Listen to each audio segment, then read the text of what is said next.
Jumpa lagi Sobat Olahraga, bagaimana kabar kalian? Semoga selalu dalam keadaan sehat. Pada video kali ini kita akan memberikan informasi terupdate diantaranya sebagai berikut. Kenapa Dimas Drajat jarang dimainkan Shin Tae-yong? Alasan mengejutkan dibalik dicadangkannya sang ujung tombak timnas Indonesia. Dimas Drajat merupakan salah satu penyerang lokal Indonesia yang sebelumnya diharapkan dapat menjadi ujung tombak timnas Indonesia di berbagai turnamen internasional. Namun, dalam beberapa kesempatan terakhir, ia lebih sering terlihat berada di bangku cadangan ketimbang tampil di lapangan. Minimnya menit bermain Dimas Drajat di bawah asuhan Shin Tae-yong menimbulkan pertanyaan besar di kalangan penggemar sepak bola Indonesia, terutama mengingat performa dan potensi Dimas sebagai salah satu penyerang lokal yang cukup produktif di kompetisi domestik. Ada beberapa alasan utama mengapa Dimas Drajat lebih sering dicadangkan oleh Shin Tae-yong dalam beberapa laga terakhir, meskipun ia pernah menjadi pemain andalan di lini depan timnas Indonesia. Salah satu alasan utama mengapa Dimas Drajat lebih sering dicadangkan adalah faktor kebutuhan taktik yang diterapkan oleh Shin Tae-yong.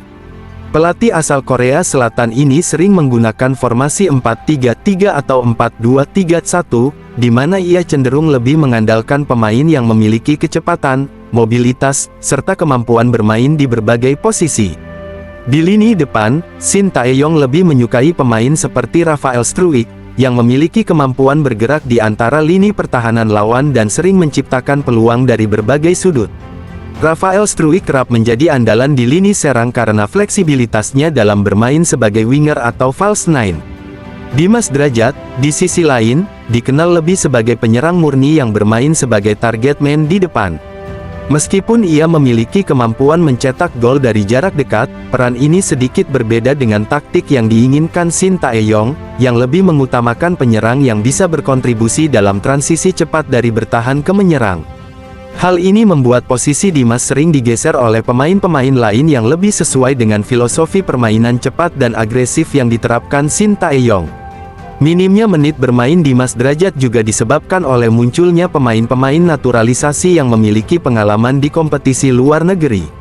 Pemain-pemain seperti Rafael Struijk, Ragnar Oratmangun kini menjadi andalan di lini depan dan tengah timnas Indonesia.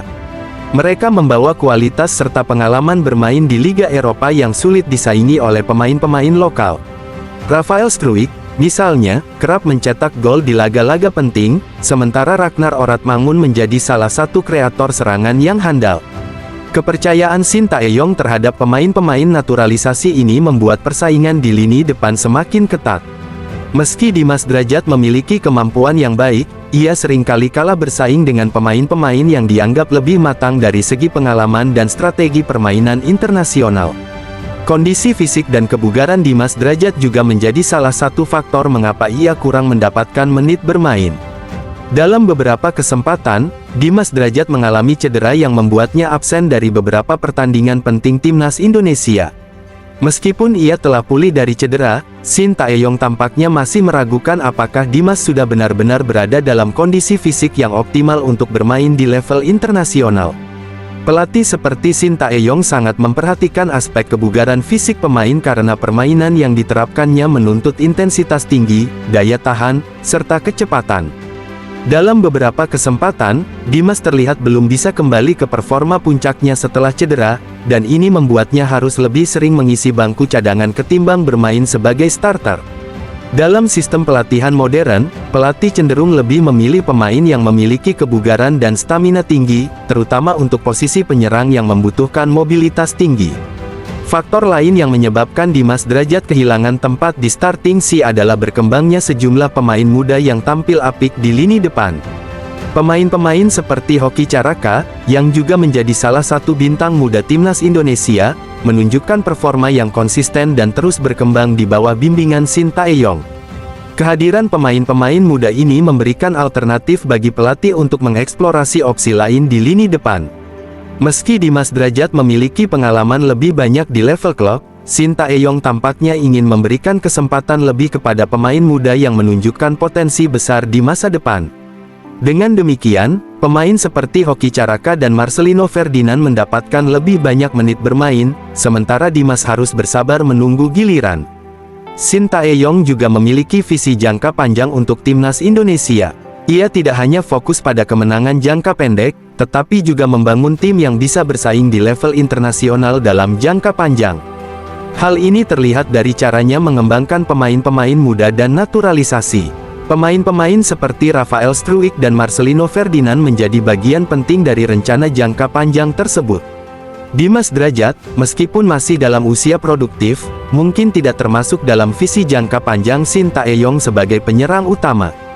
Pelatih ini lebih cenderung memprioritaskan pemain yang masih muda atau yang memiliki pengalaman internasional di liga-liga Eropa.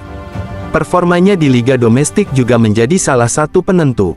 Dimas Drajat memang tampil baik di Liga 1 bersama Persib, tetapi Shin Tae-yong mungkin merasa bahwa level kompetisi domestik masih berbeda dengan tantangan yang dihadapi di level internasional. Kompetisi di luar negeri lebih keras, dengan ritme permainan yang lebih cepat dan intens, sehingga pemain yang berkompetisi di liga-liga top Eropa dianggap lebih siap untuk laga-laga besar di kancah internasional. Minimnya menit bermain Dimas Drajat di bawah asuhan Shin Tae-yong tidak semata-mata disebabkan oleh kekurangan dalam kemampuan individunya, tetapi lebih banyak dipengaruhi oleh kebutuhan taktik, kehadiran pemain-pemain naturalisasi, kondisi fisik, serta perkembangan pemain-pemain muda yang lebih sesuai dengan visi jangka panjang Shin Tae-yong. Meskipun Dimas Drajat memiliki kualitas sebagai penyerang, ia harus bersaing ketat dengan pemain-pemain lain yang lebih sesuai dengan strategi permainan yang diterapkan Shin Tae-yong. Seorang striker seperti Dimas Drajat pasti memiliki keinginan yang kuat untuk membuktikan dirinya layak menjadi pilihan utama. Ia mungkin merasa bahwa meskipun menit bermainnya terbatas, ia masih memiliki banyak hal yang bisa ditunjukkan kepada pelatih dan para penggemar. Tentu saja, sebagai striker, saya selalu ingin bermain lebih banyak dan mencetak gol untuk tim. Setiap pemain pasti ingin menjadi pilihan utama, dan saya tidak berbeda. Tetapi saya juga mengerti bahwa pelatih memiliki rencana dan strategi untuk setiap pertandingan. Dimas mungkin memandang situasi ini sebagai tantangan untuk terus meningkatkan performanya. Ia kemungkinan besar memanfaatkan setiap momen di lapangan, meskipun hanya dalam beberapa menit, untuk menunjukkan kualitas yang dimilikinya. Ketika saya mendapat kesempatan bermain, saya akan memberikan 100%. Saya ingin membuktikan kepada pelatih bahwa saya layak mendapatkan lebih banyak menit bermain dan bisa memberikan kontribusi besar bagi tim.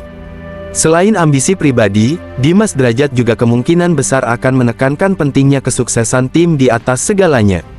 Ia mungkin merasa bahwa kontribusi setiap pemain, baik sebagai starter maupun pemain pengganti, sama-sama penting dalam membawa timnas Indonesia meraih hasil yang diinginkan. Yang paling penting adalah kesuksesan tim. Saya di sini untuk membantu tim meraih kemenangan, apapun peran yang saya mainkan. Jika saya harus masuk dari bangku cadangan dan membantu tim, saya akan melakukannya dengan sepenuh hati. Dimas mungkin juga merasa bahwa meskipun ia belum menjadi starter, ia tetap memiliki peran penting dalam mendukung rekan-rekannya. Dalam tim nasional, harmoni dan kerjasama antar pemain sangat penting, dan Dimas mungkin melihat dirinya sebagai bagian dari kesatuan tim yang harus selalu mendukung satu sama lain. Setiap pemain di tim ini penting. Kami semua bekerja keras bersama-sama untuk tujuan yang sama, yaitu membawa Indonesia meraih kesuksesan. Jadi, peran saya adalah memastikan saya siap kapanpun pelatih memanggil saya untuk membantu tim. Sebagai pemain muda yang masih memiliki banyak tahun dalam kariernya, Dimas Drajat kemungkinan besar masih memiliki harapan besar untuk masa depannya di timnas Indonesia. Ia mungkin melihat pengalaman dicadangkan sebagai bagian dari proses pembelajaran yang akan membuatnya lebih kuat sebagai pemain. Saya masih punya banyak waktu untuk berkembang dan membuktikan diri. Ini adalah perjalanan, dan saya percaya bahwa dengan kerja keras dan dedikasi, saya akan mendapatkan lebih banyak kesempatan di masa depan. Pendapat Dimas Drajat tentang minimnya menit bermain dan sering dicadangkan oleh Shin Tae-yong. Ia memberikan sikap profesionalisme yang kuat. Ia memahami dan menghormati keputusan pelatih, bersabar menunggu kesempatan, dan tetap fokus pada kesuksesan tim secara keseluruhan. Dimas mungkin juga termotivasi untuk terus berkembang dan membuktikan bahwa ia layak mendapatkan lebih banyak menit bermain di masa depan, sembari tetap memegang teguh keyakinan bahwa kerja keras dan dedikasi akan membawa hasil.